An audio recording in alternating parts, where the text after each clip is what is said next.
Olá, meu nome é Larissa, sou violista, educadora musical e formada em música pela USP de Ribeirão Preto. Nesta videoaula sobre Rebecca Clarke e as mulheres compositoras na história da música, vamos falar da obra desta violista e compositora anglo-americana, a Rebecca, cuja obra tem sido cada vez mais executada. Vamos também fazer uma breve análise sobre as dificuldades históricos-sociais enfrentadas pelas compositoras ao longo da história da música ocidental, com ênfase nos séculos XIX e XX, período em que Rebecca Clarke viveu. Na primeira parte deste vídeo, vamos usar como base um artigo que depois foi expandido e se tornou livro, escrito por uma musicóloga estadunidense chamada Marcia Streeton. Em seu artigo Gender, Professionalism and the Musical Canon, a autora trata sobre o cânone musical, que aqui de forma resumida seria o equivalente a repertório standard. Obras que são frequentemente executadas ao redor do mundo nas grandes salas e que também são utilizadas como referência no ensino de música em conservatórios e em universidades. E se a gente parar para refletir, para prestar atenção, é difícil encontrar obras escritas por mulheres nos programas de concerto pelo mundo. Em seu artigo, Streeton elenca alguns processos fundamentais para que uma obra se torne parte desse repertório standard. Ela precisa ser escrita, ela precisa ser publicada, ela precisa ser executada de forma regular, o que é difícil sem a atenção da crítica, especialmente de forma positiva. Para que a obra seja escrita, é preciso que o aspirante à composição tenha acesso à educação musical adequada. É importante estudar harmonia, contraponto, orquestração. Citamos aqui a compositora francesa Cécile Cheminade. Apesar de ter seu talento para a composição reconhecido por Félix Décuplé, professor do Conservatório de Paris, e pelo compositor Georges Bizet, que era vizinho da Cécile, ela foi impedida de ingressar no conservatório pelo pai. Com argumentos patriarcais de que aquele não era um local para uma jovem da classe da família deles, a Cécile pôde apenas receber aulas particulares. No caso da Clarke, seu estudo institucional foi na Royal College of Music, na classe de composição do Sir Charles Stanford, professor de grandes nomes como Vaughan Williams e Roach. A Rebecca foi a terceira mulher a ser aceita por Stanford, mas ela não estava ciente da existência das suas antecessoras, o que indica que ela era a única mulher na classe durante sua permanência na instituição, e o Stanford foi o seu único professor de composição. Na Royal College, a Rebecca Clarke fez muitos contatos e amizades que duraram a vida toda. Inclusive foi lá que ela conheceu o James Friskin, que 35 anos depois se tornaria seu marido. Fez amizade também com o Vaughan Williams, que foi grande influência para suas obras, e há quem diga também que ela influenciou as obras dele. Posteriormente, a obra precisa ser publicada. E apenas uma pequena parte de obras escritas por mulheres foram publicadas no decorrer da história. Até meados de 1800, a atividade musical estava relacionada diretamente à igreja ou ao Estado. A questão é que as mulheres estavam majoritariamente excluídas desses locais e, portanto, as portas da publicação estavam praticamente fechadas para as mulheres. A partir de 1800, quando esse cenário muda e a música não mais está tão atrelada à igreja e ao Estado, a demanda por novas peças aumenta. Porém, a publicação estava relacionada a quão executável as obras seriam, Vejamos que a performance dessas obras, estavam atreladas ao acesso aos corpos musicais, ao contato com regentes, empresários, outros compositores, conselhos das grandes orquestras, e as mulheres, em geral, encontravam dificuldade em conseguir esse contato. Vejamos o caso da Fanny Hensel, mais conhecida como Fanny Mendelssohn, Armando Félix Mendelssohn.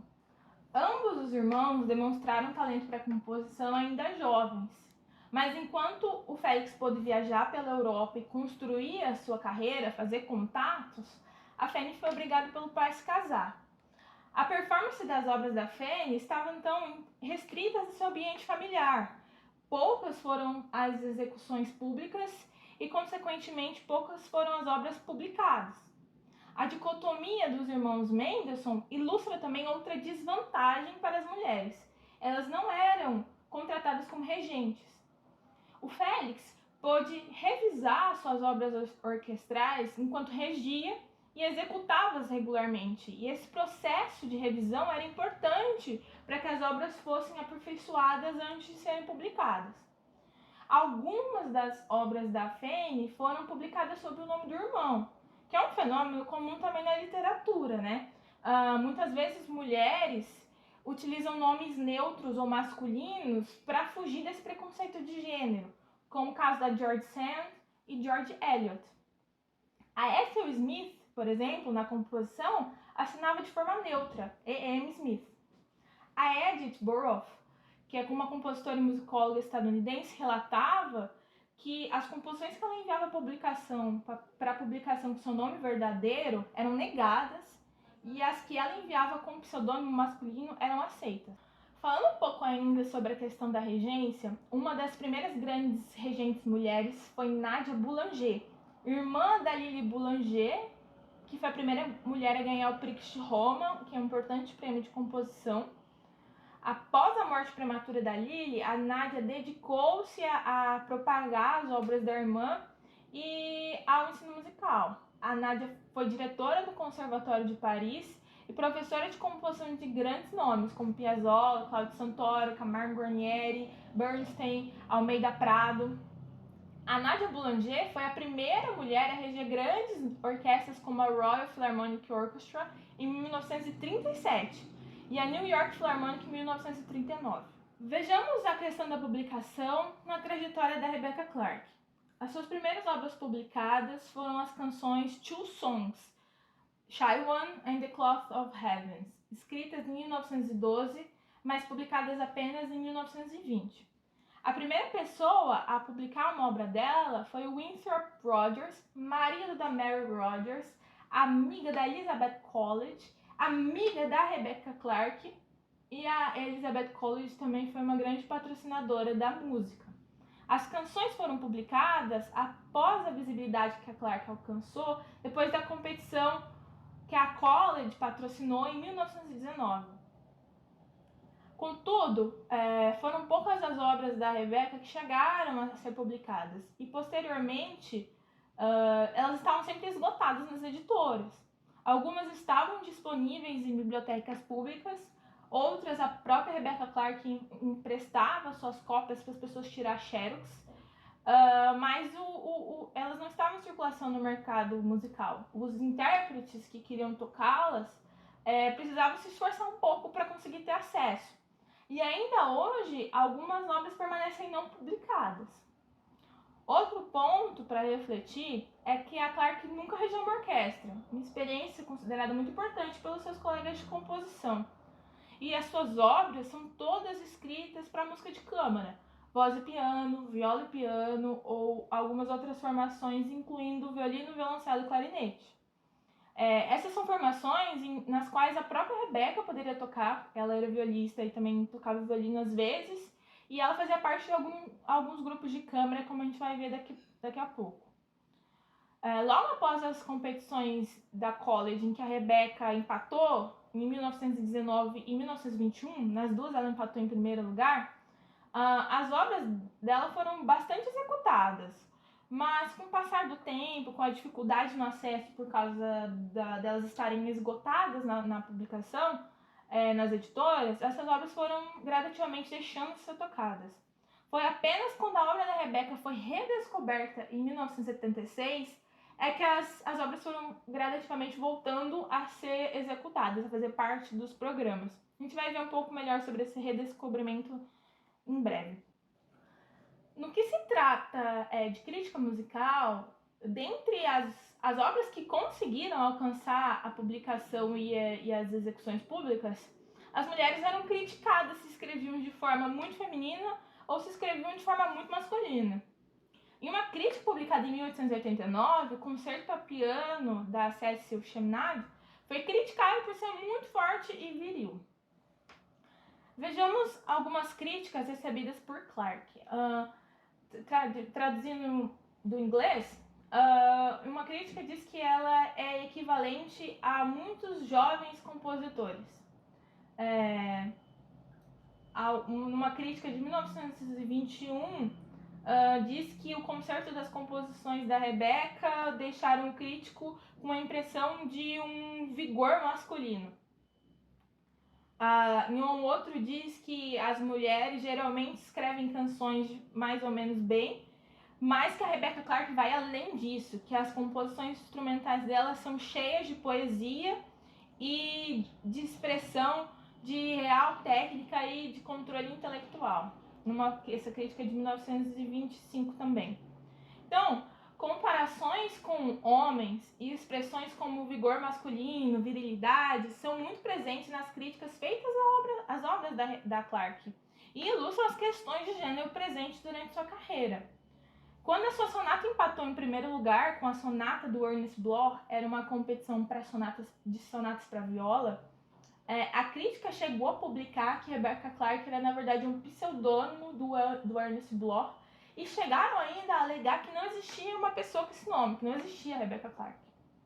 Em um outro momento, em um concerto com algumas de suas obras em que ela mesma estava tocando ali também, o programa só tinha obras dela, e em uma obra, na peça Morpheus, ela decidiu colocar um pseudônimo, Anthony Trent, em homenagem ao Rio de Londres.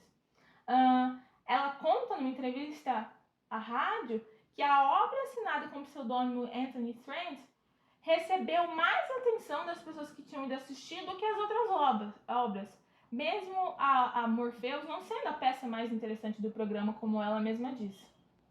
Fica, portanto, bastante claro que as carreiras das mulheres na composição foram sempre permeadas por muitas dificuldades. E as compositoras que alcançaram notoriedade, que conseguiram ter suas obras publicadas, foram as que, de alguma forma, conseguiram furar essas barreiras. Falamos agora, então, de alguns acontecimentos interessantes e importantes na carreira da Rebecca Clark.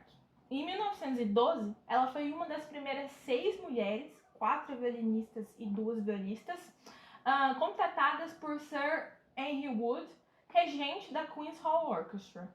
Entretanto, o tratamento não era exatamente igual. Houve certo estranhamento no primeiro contato entre esse grupo de mulheres e os músicos homens da orquestra. E quando a guerra veio, as mulheres foram consideradas músicos extras e passaram a ser chamadas apenas para concertos que demandassem um naipe de cordas maior. Enquanto tocava na Queen's Hall, Rebecca tocou as 5 peças orquestrais de Schoenberg, regida pelo próprio Schoenberg, num concerto meio inusitado, em que eles tiveram que ler de primeira vista, na hora do concerto, a 9ª Sinfonia de Beethoven. Em 1911, ela fez parte do grupo fundador da Society of Women Musicians. Antes da Primeira Guerra, a Clark também era parte de um quarteto formado inteiramente por mulheres. Em 1920, ela fez parte do English Ensemble, um piano quarteto também formado por mulheres. Durante sua carreira, Clark teve contato com nomes importantíssimos para a história da viola. Ela estudou com Lionel Curtis, um dos primeiros violistas a alcançar fama como solista. Teve contato com Hindemith, autor de muitas obras para viola, ele mesmo era violista. Walton e Bartók, cujos concertos para viola são muito importantes para o repertório. E Clark, inclusive, estava na plateia durante a estreia do concerto para viola do Walton, que foi escrito por Curtis, mas foi estreado pelo Hindemith. Em fevereiro de 1966, já morando nos Estados Unidos, Rebecca Clark foi convidada a ser entrevistada por Robert Sherman em um especial de rádio dedicado à pianista Muriel Hess, amiga próxima da Rebecca. Sherman, quando ele começou a entrevista, não sabia da carreira da Clark como compositora e se surpreendeu com a descoberta, voltando a entrevistá-la em agosto do mesmo ano, mês de aniversário da compositora, em um especial em sua homenagem. Durante o programa, além da segunda entrevista com Clark, também foram ao ar algumas de suas composições, como a canção The Seal Man, o trio para piano e a sua grande sonata para viola. A partir de então, as suas obras voltaram gradativamente aos palcos e a performance da sua sonata no Carnegie Hall recebeu críticas muito positivas pelo The New York Times. Esse período entre as competições de 1919 e 1921, ela se mudou para os Estados Unidos e chegou a trabalhar como governanta de maneira a conseguir uma certa independência financeira, parou de compor, se casou. E apenas depois dessa entrevista com Robert Sherman que ela voltou a atrair a atenção do público e da crítica. As referências utilizadas nesse vídeo são o já citado artigo da Marcia Citron e outros 3 materiais da também musicóloga estadunidense Liane Kurtz. Os seus artigos A Case of Identity, Rebecca Clark and Sonata Form, Questions of Gender and Genre, e o seu livro A Rebecca Clark Reader.